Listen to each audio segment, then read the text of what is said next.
Saudações, meus amigos, tudo bem? Bom, estamos aqui com dois feras. Eu quero te falar que nós estamos seguindo aí com manutenção nos estados, que é toda vez que a gente grava um podcast, grava uma entrevista com profissionais que não são aqui do Rio de Janeiro. Aqui no Rio de Janeiro a gente grava nos estúdios, né? Então, e aí graças à internet, né, a gente consegue conhecer pessoas que estão tão longe, né?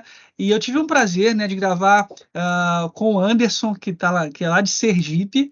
E aí, fiquei muito curioso também com o assunto, virei fã, falei para o Anderson aqui um pouco antes de começar a gravação, a gente estava quase fazendo um podcast offline aqui, e eu fiquei muito curioso, tenho certeza que a gente que faz NR10, né, que é eletrotécnico, sempre escuta alguma coisa sobre manutenção em linha viva, né, que chama muito a nossa atenção.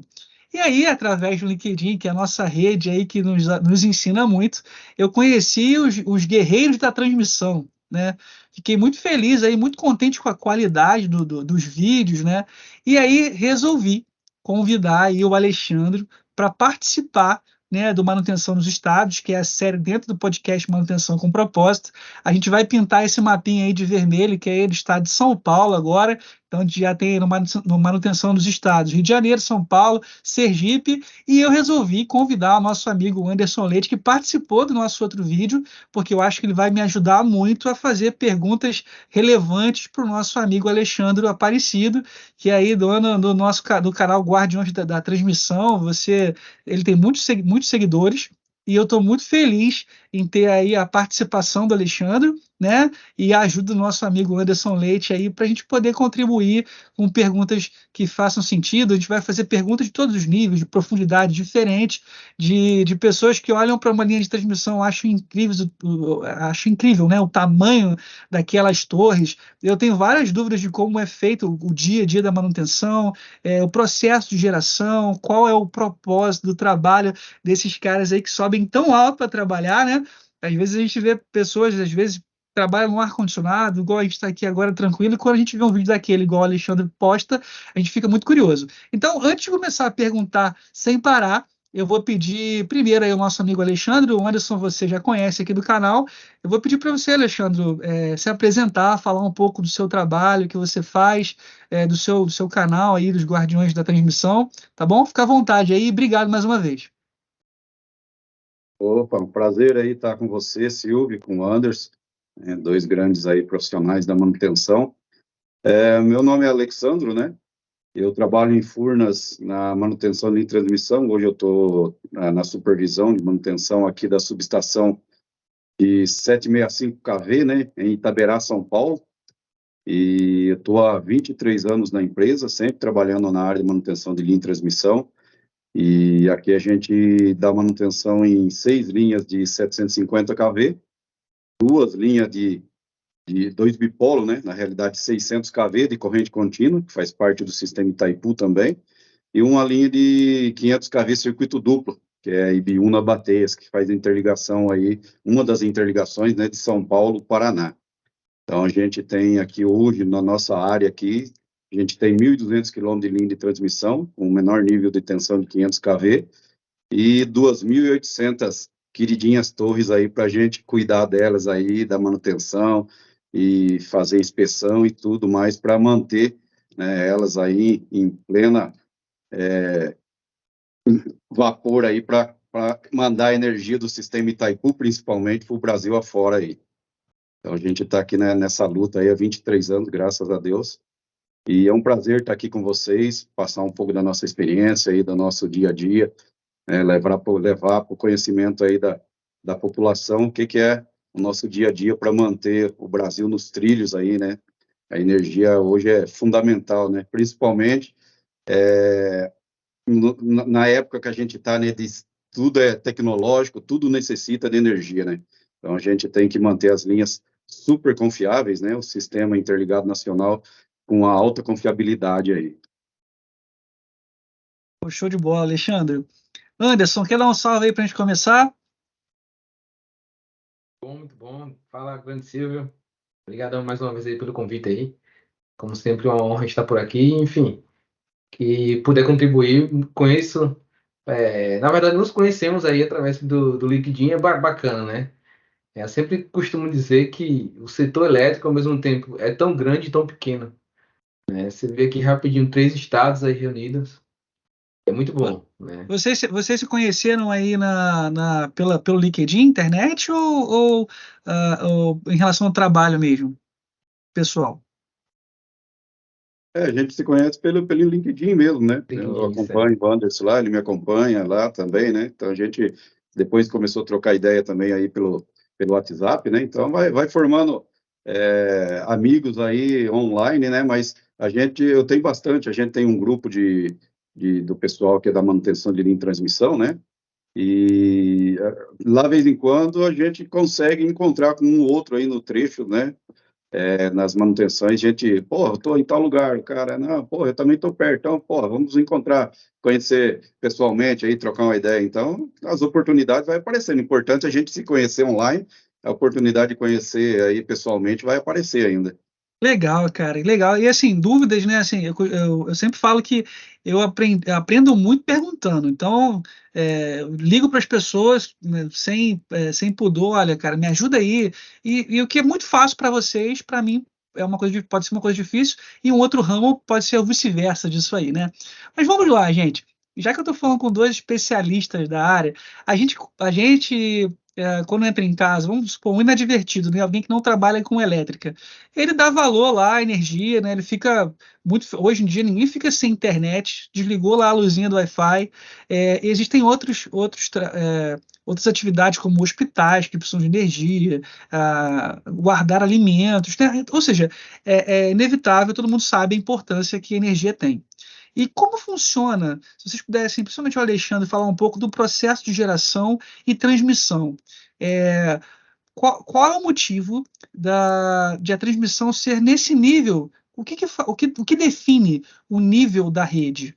Né? Por que de lugar tal a lugar tal eu consigo transmitir, eu passo com 138 kV, mas você falou 700 e quanto a linha que você... 765 kV. Isso. Qual é o motivo, né? Volto a falar, a gente está falando para eletrotécnicos, engenheiros e pessoas mecânicos, eletrônicos, né? Então, pode dar uma explicação aí, por favor? Que acontece? Para hoje, as usinas, né, principalmente as hidroelétricas, elas ficam muito longe do ponto de consumo, né, de maior consumo. Por exemplo, hoje no Brasil, o maior consumo é na região sudeste, né, que seria São Paulo, Rio de Janeiro, Minas Gerais, né, então é o maior ponto de consumo, e essas usinas hidrelétricas, elas ficam distantes, né. Por exemplo, a gente pega hoje da Itaipu, que é lá iniciou a construção na década de 70, né? E inaugurou a primeira turbina lá em 80. Então, ela está aí a 800, 900 quilômetros de distância do principal ponto dela, onde que ela teria que entregar esse grande bloco de energia. Então, ela tem uma potência muito grande, né? A Itaipu hoje ela gera 14 mil megawatts. Ela é a segunda maior do mundo, tirando as Três Gargantas lá da China, né, que é um complexo de hidroelétricas, né? Só que em potência anual, ela ainda é a primeira, né? Ela ainda está como primeiro colocado, porque a Itaipu ela tem uma geração muito constante, né? Ela está ali na bacia do Rio Paraná, então o ano todo ela tem uma geração constante de energia e ela tinha que entregar essa energia na região sudeste. Então você tem que ter uma tensão muito alta, né, nas linhas para você poder diminuir a corrente da linha de transmissão. Então, proporcionalmente inverso, né, maior tensão, menor a corrente. Porque se você tem uma tensão muito baixa, você tem uma corrente muito alta. Então, você vai ter que seu cabeamento, tem que ser muito mais parrudo, né? Então, é muito melhor você aumentar a tensão nos transformadores, ter transformadores maiores, aumentar essa tensão para você conseguir entregar essa potência tão alta aonde há necessidade, né? Outro exemplo que tem da época da Itaipu, né? Que no Brasil foi a primeira linha de transmissão, na realidade no mundo, nessa distância, né, nessa potência e distância, foi os dois bipolos de 600 kV de corrente contínua, porque a Itaipu, como ela é binacional, e uma parte da Itaipu, a metade da Itaipu, ela é gerada em 60 Hz, que é a nossa frequência, né, do Brasil, e a outra metade dela foi gerada, como é paraguaia, foi gerada em 50 Hz. E para fazer essa conversão, e quando ela foi concebida, né, já tinha um acordo binacional aí, né, entre Brasil e Paraguai, que a grande parte da energia gerada pelo lado paraguaio, o Brasil ia comprar essa energia, até que, se eu não me engano, é esse ano que acaba, que encerra esse acordo e vai ter que ser feito outro acordo, né, porque quem construiu a usina foi o Brasil, e dentro desse acordo, o Paraguai estava pagando, né, com essa energia, a parte da usina dele, que foi o Brasil que fez tudo, que financiou. Então, para você poder trazer toda essa capacidade, transmitir toda essa capacidade na época, não existe como você transformar uma energia de 50 Hz para 60 Hz, ao não ser passando ela para corrente contínua e depois convertendo novamente para corrente alternada. Foi feito, né, foi planejado na época, projetado os dois bipolos de corrente contínua, porque ela sai, a parte da geração da Itaipu Paraguai, ela sai da margem direita da usina, né, vai para a subestação da margem direita, que é no Paraguai, 4 linhas de 500 kV, de corrente de 50 Hz, lá ela sai, é feito lá a interligação com a ANDE, que é do lado do Paraguai, né, seria hoje o nosso sistema Eletrobras aqui, né, é a ANDE deles lá, e depois da ANDE ela vem mais 4 linhas para a subestação de Furnas, em Foz do Iguaçu, em 500 kV, corrente em 60 Hz também, corrente alternada 60 Hz. Aí, na subestação de Furnas, é feita essa conversão das linhas de 500 kV de corrente alternada de 50 Hz para corrente contínua, 600 kV corrente contínua. Então, ela sai, as linhas, os bipolos saem lá de Foz do Iguaçu e vem até Ibiúna, né, que é próximo de São Paulo, região metropolitana de São Paulo, né? Não precisa de subestação intermediária, né? Por isso até que hoje a gente já tem, além do sistema Itaipu de corrente contínua, a gente tem o sistema Madeira, né, do Rio Madeira, que transporta aí a energia gerada para a usina de Santo Antônio e Giral, que estão aí a 2.700 quilômetros, se eu não me engano, que é lá em Rondônia, que vem até Araraquara, e também já temos o sistema de corrente contínua do 800 kV do Belo Monte, né, que também tem 2 bipolos de 800 kV, que transporta toda a energia gerada na usina do Belo Monte, no Pará, que vem para a região de Franca, ali vem próximo da uma subestação conversora que fica ali na usina de Estreito de Furnas, e outro bipolo vai para o Rio de Janeiro, entendeu? Então, a gente tem que ter uma tensão muito alta, né, para você diminuir essa corrente e você conseguir transportar toda a carga, né, toda a usina gerada pelas usinas que estão muito longe do consumo hoje, né, do grande consumidor. Entendi. Então, esse é o motivo da gente ter linha de transmissão de corrente contínua. Sempre que se tem uma linha de transmissão de corrente contínua, é por causa da necessidade de alteração de frequência, é isso? Não, nem sempre. Nem sempre. Só do sistema Itaipu que teve essa necessidade. Entendi. Já o sistema de transmissão das usinas do Rio Madeira e do Belo Monte, a necessidade foi de você transmitir, trazer essa energia, esse grande bloco de energia, de uma distância muito longa, porque a energia de corrente contínua, ela não tem muitas percas, entendeu? Nesse trajeto, você não tem muita interferência.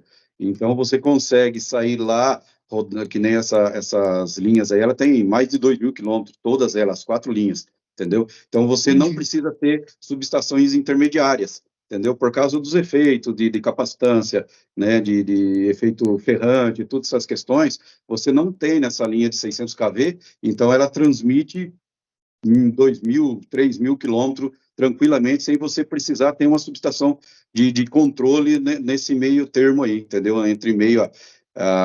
No meio da linha. Só que também é o seguinte, se você precisar ter uma interligação nessa linha, você também daí já não é mais viável você ter corrente contínua, porque a conversão da corrente alternada para contínua e depois, lá no ponto final, da contínua para alternada, é uma conversão muito cara, né? São aí empreendimentos gigantes para você montar essas válvulas conversoras e tudo mais. Então, daí, se você tiver que ter um ponto de interligação no meio, já não é viável. Daí você teria que ter ser feito com corrente alternada mesmo. igual a gente tem aqui no nosso sistema Itaipu também, do lado do Brasil, que são as linhas de 750 kV, 765, né? É que todo mundo chama de 750, ficou apelidada de 750, mas a tensão nominal dela é 765 kV. É até ruim de falar, né? É. Então, 750 é mais fácil de falar. Legal. Então, essas linhas que vêm do lado da Itaipu, do lado do Brasil, que já foi concebida, né, em 60 Hz, a gente tem interligação na subestação de Foz do Iguaçu. A gente tem 4 subestações. Tem a subestação de Foz, daí a gente tem a subestação de Vaiporã, subestação onde eu trabalho, Taberá, depois a subestação de Tijuco Preto, que é lá em Mogi das Cruzes. E a subestação de Vaiporã, ela tem interligação. Foi a primeira interligação que fez com o Sul e Sudeste, né? E que é feito com a subestação da Eletrosul ali em Vaiporã. Então, tanto vai energia para o Sul como vem do Sul para o sistema Itaipu, é a primeira interligação que teve. E a subestação nossa de Itaberá é só controle mesmo. A gente não tem interligação para nenhum local. Então, chegam 3 linhas, né, 3 circuitos 750 e sai 3 circuitos 750 para Mogi das Cruzes daí. Só contribuindo aí, pegando o gancho aí, Grande Silva, você até fez uma pergunta interessante, né? Se sempre, por que a gente precisa ter uma linha de corrente contínua, né? Se é sempre quando precisa ter essa convenção. Vai ter, inclusive, um leilão no final do ano da ANEEL e até fica mais fácil de a gente compreender. Por exemplo, vai ser uma linha de transmissão em 800 kV, tá? Corrente contínua, e não vai ter, não precisa converter frequência. Por que foi decidido fazer em corrente contínua, né? Mais pela viabilidade financeiramente falando, tá? Porque, por exemplo, além do que o Alexandre falou, da questão das interferências, né? Enfim, perdas, tem a questão que você, na corrente contínua, você usa menos um cabo. Então, geralmente também a estrutura, ela tem um porte de ferragem, né? Mais leve, enfim. Então, você consegue ter esse custo-benefício em uma linha de corrente contínua. Por exemplo, essa linha que vai sair agora em 800 kV, vai sair lá do Maranhão e vai até São Paulo. É mais de 1.500, mais de 1.400, mais de 1.400 quilômetros, né? Então, assim, para você ter ideia, por isso que a corrente contínua em pequenas distâncias não é viável. Justamente por isso que o Alexandre falou. As estações, né, as conversoras, é um baita de empreendimentos. Então, não é viável, por exemplo, uma linha, sei lá, vou chutar aqui, 500 quilômetros, não é viável fazer em corrente contínua. É muito caro uma estação conversora e não compensa, tá? Então, é mais ou menos isso aí. Não, perfeito. Ótimas explicações. Exatamente. Curiosidade, tá, gente? Você tem. Eu bem tinha parado para pensar nisso, tá? Ótima observação, tá, Anderson? Sobre a quantidade de ferragem, a quantidade de estrutura para manter. Então, assim, eu entendo que cada rede ela é montada de acordo com a necessidade e custo, né? Para ficar. Sempre é isso. Exatamente. Bom, legal. E aí, ô Alexandre, essa é a parte do. Achei que vocês falaram muito bem sobre os 2 tipos de rede, né, de corrente contínua e de corrente alternada. A gente, do lado do curso técnico, a gente conhece bem as características, né, de cada tipo de energia. E eu queria perguntar agora saindo um pouco do feeling do que vocês fazem, e perguntar da atividade em si. Tá, a gente já conversou um pouco. Eu achei legal que quando eu conversei com o Anderson, a gente entrou até falamos de temperamento, né, Anderson? Achei legal, cara, muito maneiro aquilo que a gente conversou. E o que me chamou mais atenção foi as imagens maravilhosas que você colocou lá no seu canal, o Alexandre. E a galera tranquilamente trabalhando a não sei quantos metros de altura. Sei lá, a altura média de uma torre de transmissão, qual é o tamanho, assim? O que acontece? A linha de transmissão ela veio ganhando altura conforme as legislações ambientais, né, foram ficando mais rigorosas. Entendeu? Então, você pega as linhas mais antigas, você tem torre aí de 750 kV de 30 e poucos metros, entendeu? Mas você tem torre de 53 para mais metros, entendeu? Da altura dela. Hoje, as linhas, tem linha aí de 138 kV, que a torre tem 50 metros, brincando, entendeu? Então, a gente tem, aqui para nós, a gente tem uma altura média aí entre 40 e 50 metros de altura. A gente já tem a linha de bateias, né, que é o 500 kV, circuito duplo, que a gente tem torres lá de 75 metros de altura, entendeu? Então, as linhas, elas vêm ganhando altitude, né, por causa das leis ambientais, né, que hoje você tem que, foram alteadas as torres, né, os projetos, para o cabeamento passar sobre a vegetação e você não precisar mais fazer a limpeza de faixa de servidão. Para mim, no meu ponto de vista, eu acho que é um investimento que, inicialmente, ele sai um pouco mais caro a linha, mas além de você proteger ali o meio ambiente, a empresa no futuro ela tem muito mais tranquilidade, entendeu? E menos custo com a manutenção da faixa de servidão, entendeu? Porque você vai fazer o que? Uma limpeza mais na área da torre, algumas coisas, e o resto da vegetação você não vai ter o risco, né? De aproximação ali, abrir um arco, né? Você ter um trip ali por questão de aproximação da vegetação, né? E também o custo para você manter essa faixa de servidão com supressão de vegetação, ele é um pouco alto, entendeu? Então, Uhum. a torres hoje, ela tem essa característica de serem mais altas aí. Entendi. Interessante, Legal. só uma curiosidade aí, Silvio. Você que é um cara. Interessante essa questão que ele falou da licença ambiental. É, eu já trabalhei lá no Mato Grosso, né? Enfim, então você vê que lá tem muita árvore que é protegida, enfim, faz parte da floresta amazônica. E às vezes o mesmo nível de tensão da onde eu trabalho aqui, lá as torres são muito mais altas, justamente por esse ponto aí que o Alexandre falou, né? Porque pela proteção ambiental e tudo mais, só mesmo por curiosidade aí. Exatamente. Mais uma vez adequando, né, as torres de acordo com a necessidade, né? E aí, voltando ao assunto das pessoas, né? Eu vi uma tranquilidade enorme. Imagino que, não querendo falar de psicologia de novo, né, Anderson, que a gente tocou no assunto, mas a gente tem dificuldade, a gente trabalha com energia. Então, sempre que você faz um DDS com a equipe, se toma muito cuidado, porque desde uma equipe que trabalha com automação, uma linha de fabricação, que trabalha com baixa tensão, com predial, nós temos vários riscos inerentes à nossa função, né? Eletrotécnico, por exemplo. E aí você imagina uma galera que trabalha a 50 metros de altura. Você ter proximidade, conhecer as pessoas que estão. Acho que a palavra certa seja confiança, né? Você tem que ter muita confiança, porque eu não imagino qual é o processo, e aí é uma pergunta: qual é o processo de capacitação para que um colaborador esteja apto? Eu vi que o Alexandre dá treinamentos lá, a ficar em cima de 4 cabos a 50 metros de altura. Como é que funciona isso? O treinamento, né, começa primeiramente, é uma característica da pessoa. Primeiro, ela não pode, não vou falar para você que não tem como um profissional começar a trabalhar, entendeu? Sem ele ter medo de altura, né? Como a gente até falou antes, né, na hora que a gente estava batendo um papo aí antes da gravação, todo mundo tem medo de altura e é bom todo mundo ter medo da altura, respeitar, né? O nosso trabalho, a gente tem que respeitar a altura e a eletricidade, entendeu? Então, é o fundamental isso aí para a gente ter segurança, entendeu? A gente respeitar esses dois quesitos aí para a gente trabalhar em transmissão. E o que que acontece? Se a pessoa ela não tiver fobia de altura, entendeu? Com o treinamento ela consegue trabalhar.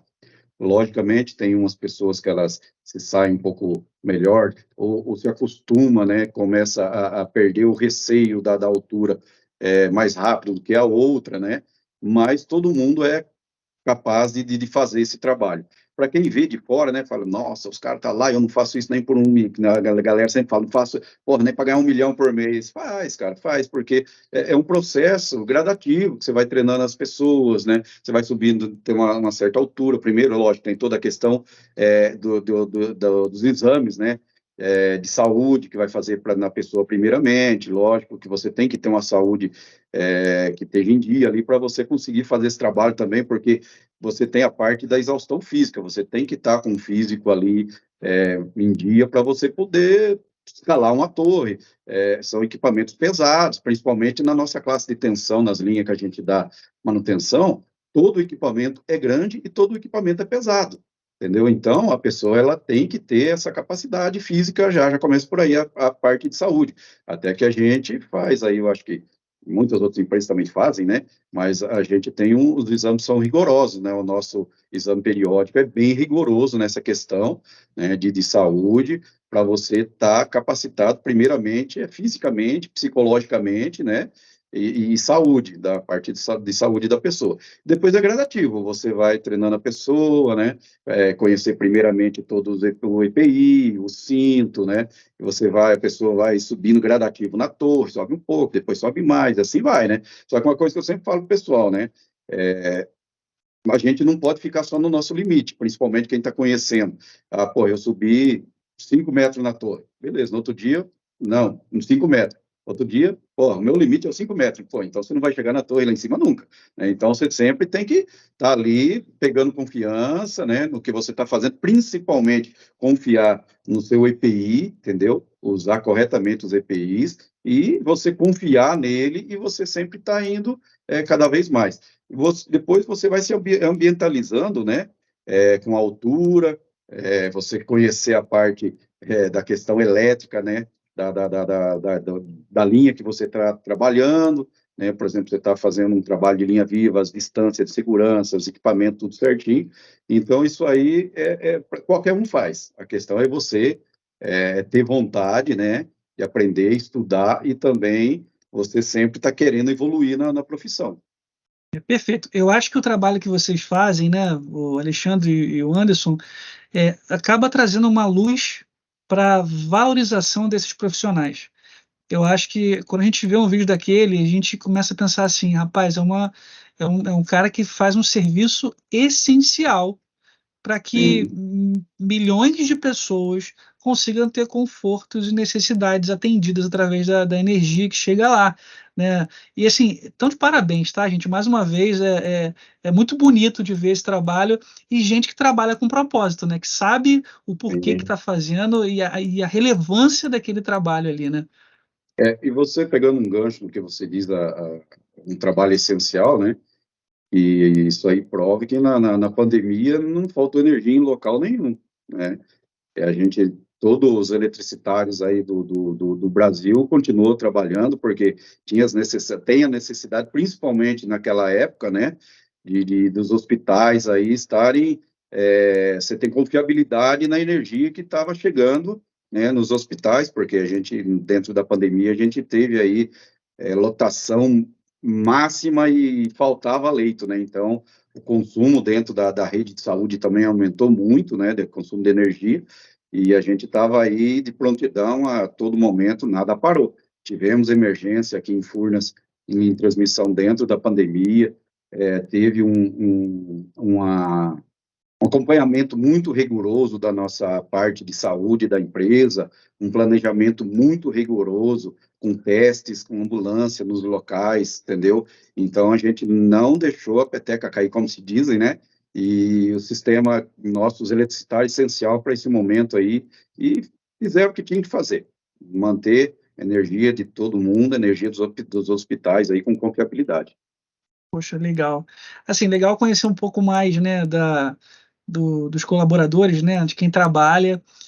Imagino que existe alguma diferença, né? Vocês trabalham por escalas? Deve ter uma equipe de emergência, não sei. Como é que funciona mais ou menos carga horária de um profissional que trabalha nessa atividade? Para nós aqui, a gente não trabalha com escala, a gente trabalha assim no horário normal, né? Só que sempre a gente tem plantão, né? Tem sobreaviso. E o horário nosso é 40 horas semanais e quando precisa a gente trabalha o que precisar. Lógico, dentro da legislação trabalhista e da legislação também aí de ocupacional nossa, das nossas normas de segurança e saúde dentro da empresa, né? Emergência a gente trabalha do nascer do sol ao pôr do sol, né? E respeitando o horário de descanso, tudo certinho, né? Ou muitas vezes, se precisar, pode fazer revezamento de equipe, né, para poder prolongar um pouco mais o período de trabalho, entendeu? Mas a gente trabalha o que precisar. A gente está sempre ali, sol, chuva, frio, né? Eu Então a acho que gente não tem eu acho que é o normal da esse negócio, manutenção, não. né? A É, Oi? manutenção, você tá ali, mas qualquer momento seu telefone pode tocar, né? Então, Exatamente. A É, gente já teve vez de estar iniciando um sono aí à noite, aí daqui a pouco toca o telefone, aconteceu, deu um desligamento lá, não sei na onde, o pessoal, e aqui em Furnas a gente não tem uma equipe de emergência, todo mundo faz parte da equipe de emergência, entendeu? Todos os trabalhadores da manutenção, eles fazem parte da equipe de emergência, então, a gente ajuda o pessoal de equipamento, por exemplo. Aqui a gente é dividido, né, da manutenção. A gente tem, Furnas tem a parte da geração, né, e tem a parte da operação, entendeu? Daí tem o pessoal que faz a manutenção da geração, que trabalham dentro das usinas, né, e tem o pessoal que trabalha a parte da manutenção eletromecânica e a manutenção eletroeletrônica. Eletromecânica que está dentro é o pessoal de equipamentos e nós de linhas, que a gente faz parte da mesma divisão, e depois tem a divisão da eletroeletrônica, que é controle, proteção, comunicação, esse pessoal, e também tem o pessoal, né, da sala de controle, que são os operadores, né? Então, quando precisa, se equipamento, por exemplo, na minha regional aqui, equipamento, a gente trabalha muito com eles, a gente tem um envolvimento muito grande com eles, né? Porque a demanda de trabalho deles é grande, e uma parte da subestação, principalmente a parte aérea, aqui dentro de Furnas, é do pessoal de linhas. Os barramento fixo, barramento rígido, entendeu? As descidas, pingado, é a gente de linhas que faz esse trabalho. E sempre quando tem o trabalho de equipamento, a gente tem também, muitas vezes, esse lado aí para ajudar eles. Mas, independentemente, se não tem barramento, se não tem pingado e eles precisam de um apoio nosso, a gente está lá para apoiar eles em qualquer situação. Pode ser dia, noite, sol, chuva, frio, calor, a gente está lá junto com eles lá, entendeu? E quando tem uma emergência, de linhas, por exemplo, a área da regional onde ocorreu aquele evento, né, ela aciona a nossa engenharia, que fica no Rio de Janeiro, né, que é o DLT, a Engenharia de Linha e Transmissão, né, que é o apoio nosso, e daí eles startam as áreas, né, os supervisores das áreas, os gerentes, né, para ficar ali mais ou menos sobre aviso que desligou a linha, pode, dependendo do tipo de desligamento que teve ali também, a característica do desligamento, se é uma fase, se é trifásico, se não voltou, depende muito do tipo, né? É feita uma análise em cima disso aí, primeiramente, e o pessoal sai fazer lá a inspeção para achar o ponto, o que aconteceu. E isso aí também a própria meteorologia já traz uma visão, né? Por exemplo, desligou lá os equipamentos, deram a distância, naquela região estava tendo chuvas fortes, estava tendo algum temporal muito forte. Porra, pode ter uma torre no chão, um temporal derrubou uma torre. Então, tudo isso aí envolve para o nosso alerta já, para a gente ficar ali mais ou menos sobre aviso que talvez a gente tenha que se deslocar para essa região, entendeu? Para dar apoio àquela regional para voltar ao sistema o quanto mais rápido possível. A gente já Quando tem teve uma aqui... falta trifásica, né, Alexandre? Quando tem falta trifásica, já o coração já dispara. Eita, meu Deus, Exatamente. falta trifásica é B.O. Trifásico. Mas já ocorreu, cara, da gente ter falha Aí aqui eu vou. monofásica, só que é um para-raio. A gente já teve avião, né, agrícola que bateu no para-raio Aí eu. na verdade, estourou a fibra ótica, estourou o para-raio, depois a fibra ótica, entendeu? Então, a fibra caiu em cima, o para-raio caiu em cima da fase, deu uma falha monofásica. Só que não voltava a linha de jeito nenhum. Só que o que aconteceu? Deu monofásica e a fibra saiu. Então, você já liga ali, pô, o para-raio que caiu em cima da fase. E foi dito e feito, o para-raio caiu em cima da fase. Então, toda essa análise tem que ser feita ali pela regional, né, para poder dar o start da emergência. Perfeito. Assim, isso é legal, né? Porque acaba que, para mim, é diferente isso, né? Eu não consigo imaginar muito bem você ir para o seu local de trabalho e acontece alguma coisa muito longe, né? Existem equipes separadas em outros setores que ficam em pontos estratégicos, ou o deslocamento é sempre de carro, existe helicóptero, como é que funciona? Você chega no trabalho hoje e você não sabe se vai estar em São Paulo ou no Paraná, por exemplo. É tipo isso, Alexandre? Não, não. A gente tem uma programação, cada regional faz a manutenção, toma conta da sua área. Só em Perfeito. ocasiões emergenciais, né, que você tem essa questão de você deslocar para outras regiões, ou ocasiões de ter um mutirão, né? De você ter um trabalho grande lá, daí é planejado, daí é mais tranquilo, né? Porque daí é um trabalho planejado. Por exemplo, a gente ajuda bastante, dá apoio bastante para o pessoal de Mogi das Cruzes, que é regional ali de Mogi, que eles têm a subestação de Rio Preto, tem a subestação de Campinas, subestação de Guarulhos, né? Ele tem várias subestações. Eles têm uns trechos de linha ali que é bem precário, né? Que é na Serra do Mar.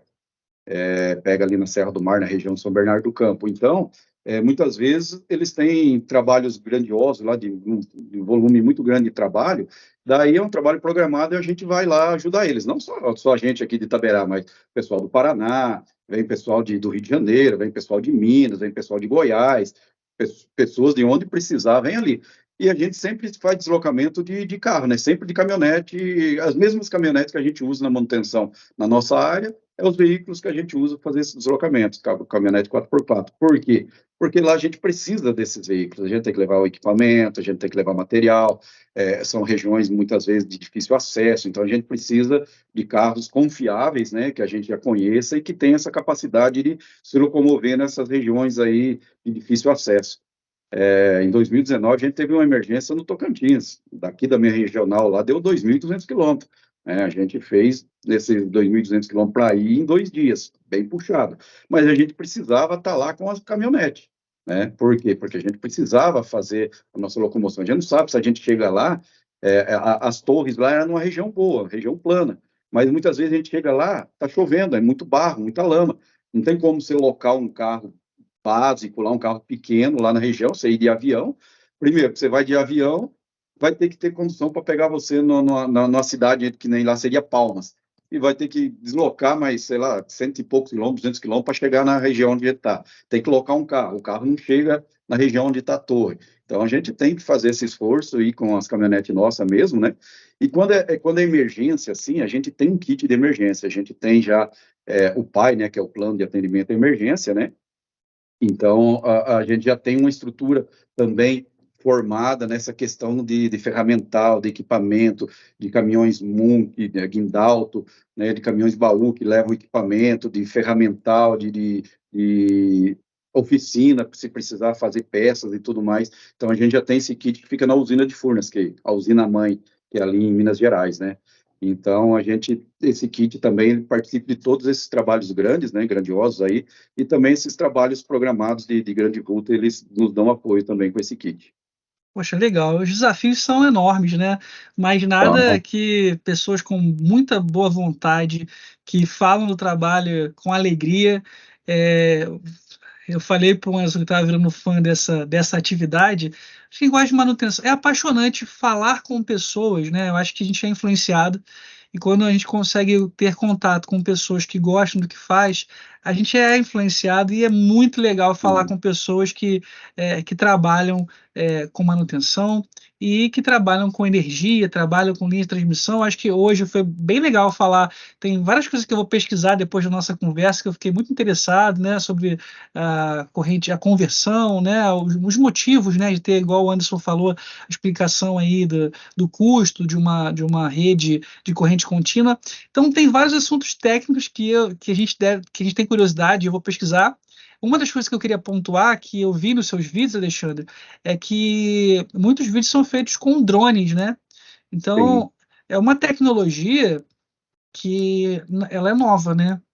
Assim, não sei quanto tempo saiu o primeiro drone, né? Mas é incrível como a gente consegue otimizar e dar mais segurança, né? Fazer inspeções com drones, né? Isso é muito comum, por exemplo, lá na empresa que você trabalha, tem uma pessoa específica que controla esse drone e o quanto ele acaba facilitando otimizando mão de obra, né? Você imagina o trabalho que você tem para escalar para fazer uma inspeção visual. Além do drone, quais são as tecnologias atuais hoje que vocês usam para que ajudam o trabalho de vocês? O drone, ele veio uma ferramenta, né, que se a gente for pegar, assim, que começou a ser viável para esse tipo de inspeção, principalmente, né, uns 3, 4 anos atrás, né? Porque o drone, antigamente, além de ser caro, ele não tinha tanta tecnologia como tem hoje, né? De você ter uma câmera que tem um zoom de grande zoom, né, câmeras de grande zoom, de qualidade boa, de não ter interferência. O grande problema dos drones antigos era a interferência do campo elétrico, né, campo magnético, na realidade, ali da linha de transmissão. Então, os primeiros drones, eles chegavam próximo numa distância da linha ali, a bateria deles zerava, dava problema de rádio, entendeu? Então, era muito arriscado para o equipamento você ter um drone ali. Dentro da subestação, era impossível você ter um drone lá, porque, por exemplo, na linha, você chega com um drone perto da linha, se ele tiver uma interferência, ele vai cair, você vai perder o drone. Mas dentro da subestação, você pode acertar um equipamento lá e pode quebrar uma porcelana, entendeu? Avariar um equipamento ali dentro da subestação, né, que o custo dele dá para comprar vários e vários drones, entendeu? Então era inviável. Já hoje, com a tecnologia nova que tem aí, as MU dos drones são blindadas, que você não, a bússola, né, você não depende tanto só da bússola do drone, né, a parte de rádio controle hoje é muito mais eficiente. Hoje você tem drones aí não muito sofisticados, vamos dizer, não os mais top, que ele tem rádio para 15 quilômetros, 10, 15 quilômetros. Lógico que as normas de segurança hoje da ANAC, você não pode voar essa distância, mas o que isso significa? Que você vai ter, a uma distância mais curta, um sinal muito eficiente, entendeu? Você vai ter uma imagem muito eficiente, porque o drone você precisa não só controlar ele, como você também receber a imagem para você saber onde você está, que não adianta você estar ali na linha, ali a 1 quilômetro de distância, 2 quilômetros de distância, numa torre, e você não está recebendo no teu rádio controle ali uma imagem de qualidade para você fazer a sua avaliação, né, na estrutura ali. Então, essa capacidade que hoje os drones têm de transmitir imagens em HD para o teu controle ali, isso aí ajuda demais para você fazer essa sua avaliação, né? Então, começa já por aí. E você também, você tem muita segurança, né? Hoje você tem muitas estruturas em regiões aí litorâneas que têm muito ataque, né, de corrosivos nela, né, por causa da maresia. Então, são estruturas que têm muita corrosão, muita oxidação nelas.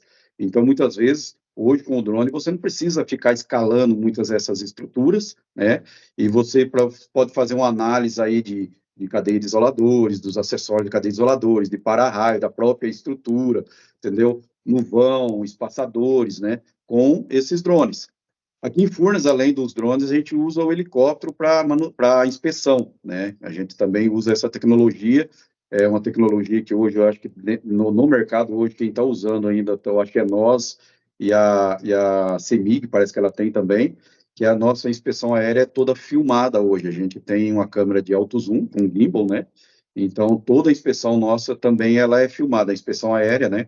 Que a gente faz em todas as linhas nossas, ela também é filmada e essa câmera você tem uma alta capacidade, né? De ter um zoom muito grande ali, muito maior que dos drones, né?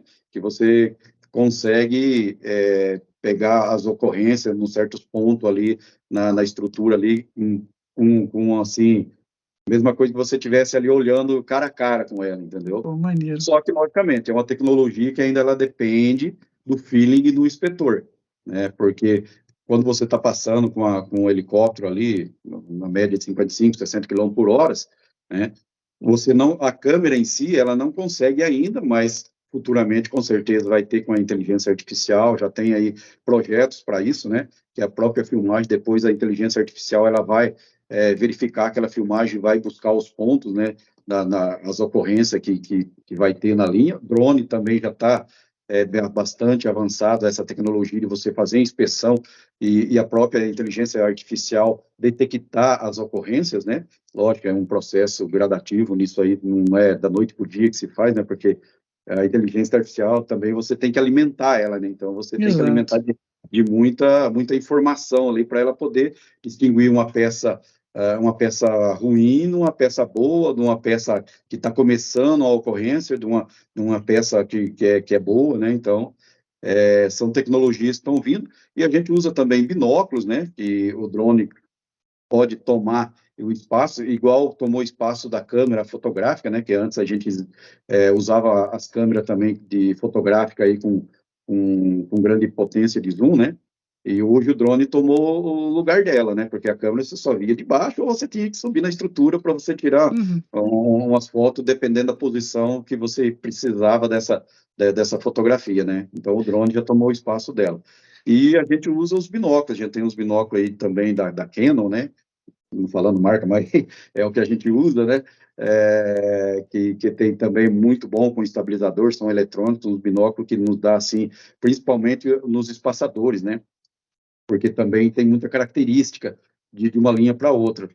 Dá um exemplo, o drone. Muita gente fala, porra, por que vocês não usam só o drone para inspeção aérea? A gente não usa só o drone para inspeção aérea porque as características das nossas linhas, principalmente aqui no sistema Itaipu, ainda não é viável você usar o drone. Porque pela velocidade que você faz a inspeção, entendeu?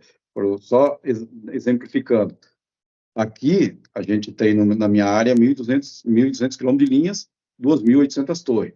A gente faz a inspeção aérea, né, com muita qualidade, que a gente detecta quase todas as ocorrências, lógico, a gente não pega as ocorrências de estrada de acesso, aterramento de cerca, algumas coisas, mas as principais ocorrências aí que pode trazer um desligamento para a linha ou uma queda de uma torre por causa de erosão, alguma coisa, em 2 semanas. Então, em 2 semanas, a gente faz inspeção em 1.200 quilômetros de linha, entendeu? No drone, a gente nunca ia conseguir fazer isso.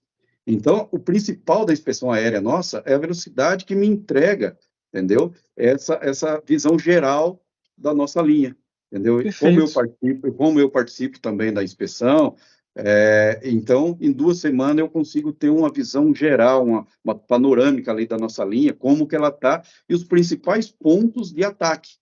Muitas vezes a gente está fazendo inspeção e tem equipes fazendo manutenção. Muitas vezes já aconteceu, porra, passei na inspeção, eu tenho que tirar uma equipe que está numa manutenção que não é tão prioritária e trazer para essa manutenção que é mais prioritária, que a gente localizou pela inspeção aérea. Entendeu? Então, a gente consegue ter essa visão geral e programar a nossa manutenção em cima da inspeção aérea muito mais Excelente. rápido que a gente fosse fazer com o drone.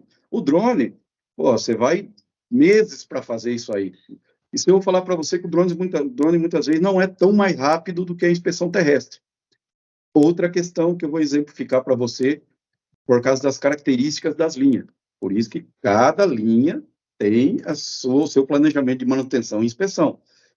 Se você pegar uma linha 138 kV de cabo singelo, cara, você vai fazer inspeção de drone muito fácil, porque você vai ver o vão, vegetação, o cabeamento não vai ter tanta coisa para você ver, entendeu? Você vai ver mais a estrutura, a região da estrutura, o vão, você vai ver ali a parte de vegetação. Já quando você pega uma linha que ela tem de 2 cabos em diante, né, para mais, você tem os espaçadores. Então, você tem que olhar espaçador por espaçador, para você ver se aquele espaçador não está com a patilha aberta, se ele não caiu o parafuso da patilha, se ele não está com o amortecimento dele já comprometido, entendeu? Se ele não está cortando o cabo, porque ele abre a patilha e começa a dar o atrito no cabo e cortar o cabo, entendeu? Então, já teve pessoas que quiseram, tipo assim, eu postei um vídeo de inspeção aérea, veio me questionar, até no próprio LinkedIn mesmo. Então, eu falei, não, mas é por isso. Não, mas é mais seguro, é mais rápido. Eu falei, não é mais seguro, e não pode ser até mais seguro, porque você não vai estar dentro da aeronave. Mas a gente faz com segurança, a inspeção aérea com segurança. Mas não vai ser nunca mais rápido. Pode ser mais barato? Pode até ser mais barato lá no final, mas nunca vai ser mais rápido, não vai entregar o que a gente necessita no momento, que é uma inspeção rápida para a gente atacar as principais ocorrências. A gente que é da manutenção sabe exatamente a importância quando a gente tem tempo para ter uma fotografia rápida do sistema, ou quando não tem, né? Ou melhor, ao contrário, às vezes a gente tem atividades que dá para a gente programar devagarzinho e até ter um resultado, né? Mas igual você falou, de helicóptero você fez 1.200 quilômetros em 2 semanas, não foi? E de repente você tem uma atividade que você precisa ter uma foto até para deslocar as equipes, pelo que eu entendi. Muito interessante, cara, falar do dia a dia aí, que para mim é muito curioso e é muito legal aprender um pouco mais sobre a atividade de vocês. Bom, eu estou tentando fazer com que os podcasts de manutenção nos estados tenham a duração de 1 hora. Eu sei que a gente tem assuntos ainda, muitas coisas para falar. Alexandre, eu quero te agradecer pela participação, quero agradecer o Anderson por estar aqui me ajudando, né? Por ter observações legais, por conhecer muito mais do que eu sobre o assunto também. E eu queria que você falasse aí um pouco quem que a gente deve seguir aí, o teu canal no YouTube, o LinkedIn. Eu queria te pedir autorização, se você pudesse me enviar um vídeo maneiro desse para eu passar aqui dentro da nossa entrevista, talvez colocar aqui pequenininho, né, passando no mute aqui o vídeo, se você puder contribuir também, tá bom? E aí, as suas considerações aí finais, fala um pouco aí dos guardiões da transmissão e dá um recado para os técnicos, para os engenheiros, para quem trabalha com manutenção. Opa, com certeza, pode, eu passo para você os vídeos, sim. Quem quiser acompanhar, a gente está lá no YouTube, né? Os Guardiões da Transmissão, a gente tem lá bastante vídeos lá do nosso dia a dia, da nossa manutenção, das nossas emergências em linha de transmissão, trabalho em subestações, né? Ajudando aí os nossos guerreiros aí da manutenção de subestação. E estou no LinkedIn lá, como Alexandre Aparecido Rodrigues, né? Tenho também o Guardiões da Transmissão, tá no Instagram, e também minha página no Instagram, lá Alexandro underline linhas, né? Pode seguir lá também, que eu posto tanto nos Guardiões da Transmissão, como também no meu particular, né? Nossos vídeos lá. E quem quiser entrar em contato, conversar, trocar uma ideia aí sobre manutenção de linha, tiver curiosidade, a gente está aí para sanar essas curiosidades, trocar informação, né? E a gente tem um grupo também no WhatsApp, né? E ali a gente tem participação da galera de manutenção de linha de transmissão. Esse grupo ele é fechado para os eletricistas de linha de transmissão, né? Que é um meio que a gente tem para trocar informações, para saber o que está acontecendo numa empresa, acontecendo em outra, tecnologias novas, né? Muitas vezes os colegas precisam de um help aí de uma manobra, de alguma coisa, né? De uma linha nova que ele começou a fazer um OEM lá naquela linha, não tem muita experiência, né? Até antes de começar com vocês aqui, eu estava trocando uma informação aí com um colega da Copel lá, né? Ele estava me perguntando algumas coisas que são linhas novas que eles têm também de 500 kV, então a gente troca essa informação e, né, são os irmãos um ajudando o outro, né? E o recado que eu deixo é a gente levar para o conhecimento da sociedade a nosso trabalho, os eletricitários, não só nós da transmissão, mas geração, construção de linha de transmissão, de subestações, distribuição, né, que a gente tem bastante contato também com o pessoal da distribuição. Então, os eletricitários em si, a gente tem que levar para conhecimento da sociedade o nosso trabalho, mostrar o nosso dia a dia, né, para as pessoas darem valor ao nosso trabalho também, né, saberem que o conforto do lar deles ali, enquanto eu estou aqui conversando com vocês, né, hoje eu estou de folga, né, mas estou aqui conversando com vocês, estou necessitando da luz, estou necessitando do Wi-Fi, né? Tem aí os irmãos aí, os guardiões da transmissão estão aí lutando para manter essa energia aí sendo transmitida, gerada, transmitida e distribuída com segurança e eficiência aí. Meu amigo, parabéns mais uma vez. Obrigado. Obrigado. Tenho certeza. Parabéns para você também aí, o Anderson, para você pela iniciativa aí de montar esse podcast, para levar também aí ao conhecimento das pessoas, né, a manutenção, né, de várias, pelo que eu vejo aí, vocês faz aí de vários ramos aí da indústria, né, então isso aí é muito importante para as pessoas conhecerem, né. Verdade. Eu tenho certeza que quem assistir esse vídeo vai ter entendido o propósito do seu trabalho, do trabalho de vocês. É Alexandre, eu chamei de Alexandre, porque aqui para mim... O nome é Alexandro, né? Alexandre. Mas me chama de Alex, que é mais fácil, todo mundo me conhece por Alex, entendeu? Tá bom, é mais fácil Alex. de falar. Tá bom, Alex, É bem mais fácil de falar. Anderson, cara, obrigado aí mais uma vez pela ajuda. Tá bom? Espero que vocês possam compartilhar esse vídeo para que as pessoas conheçam um pouquinho mais da gente, né? A gente lê bastante artigo do Anderson, eu leio bastante artigo, material do Anderson, do Alex, eu acabo vendo mais vídeos, né? Então, legal que vocês dois colocam muito conteúdo, embora seja do mesmo tema, são conteúdos diferentes, né? Eu tava brincando com o Alex falando que sempre tem um rock and roll junto com os vídeos, né? Vou ficar guardando os vídeos para colocar aqui rodando aqui no Não, vou rodapé do mandar para nosso você. vídeo, tá bom? Vou mandar já Ó, já. meus amigos, eu desejo a vocês um excelente final de semana, que vocês possam curtir a folga aí com a família de vocês. Muito obrigado por todo o apoio e para quem assiste a gente, a gente vai sempre falar de maneira muito clara. Não romantizamos nada, também não desesperamos ninguém. Eu acho que o objetivo do Manutenção com Propósito é inspirar, colocar a nossa visão, que você conheça várias atividades diferentes e possa ter mais reconhecimento. Acho que essa é a palavra pelos Exatamente. diversos profissionais que fazem o Brasil andar para frente. É isso, tá bom? Anderson, quer falar alguma coisa aí? Dá um tchauzinho. Vou só agradecer aí, muito bom esse bate-papo aí, mais uma vez, muito bacana essa ideia aí. Eu tava até conversando com o Alexandre, assim, geralmente se você pudesse pontuar, falar assim bem rápido, pensa aí 3 profissões mais importantes aí para o mundo. Tenho certeza que iam pensar bombeiros, né, médicos, enfim, mas geralmente não iam pensar na galera que mexe com energia, né? Mas sem energia hoje em dia praticamente é impossível de se viver, né? Então, enfim, é muito bacana realmente.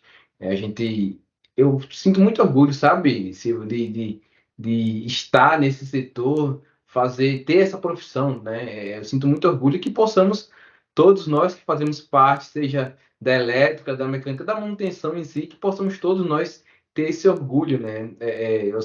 Eu sempre incentivo o pessoal da minha equipe ou com quem eu consigo conversar para sempre ter orgulho e sempre procurar se aperfeiçoar, né? Eu sempre procuro a equipe de linha, geralmente antigamente era considerada aquela equipe de linha que não tinha estudo, né?